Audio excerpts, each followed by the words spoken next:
Tottenham begins life without Kane with 2-2 draw at Brentford.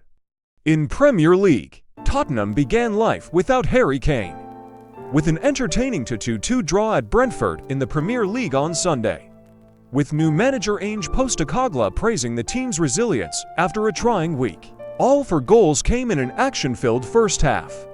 That gave a first indication of what Tottenham will look like under Postecoglou. And without its talismanic striker, a day after Kane sealed his move to Bayern Munich, Spurs dominated possession and scored from its only two efforts on target in the first half, and yet still had to come from 2-1 down after being undone defensively on a couple of occasions, while both teams settled into a more cautious rhythm.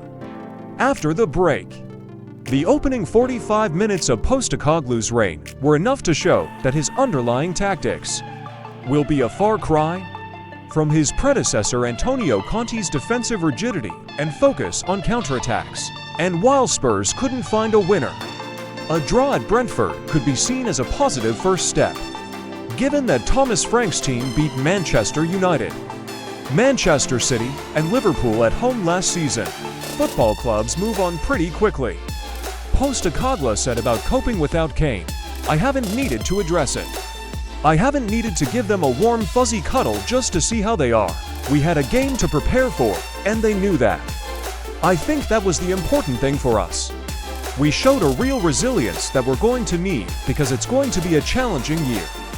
For sure, the game's kickoff was delayed by 6 minutes, after an issue with the water supply meant the toilets inside the stadium couldn't be used. It came a day after Arsenal's home game against Nottingham Forest was delayed by 30 minutes because of an issue with the club's new digital ticketing system.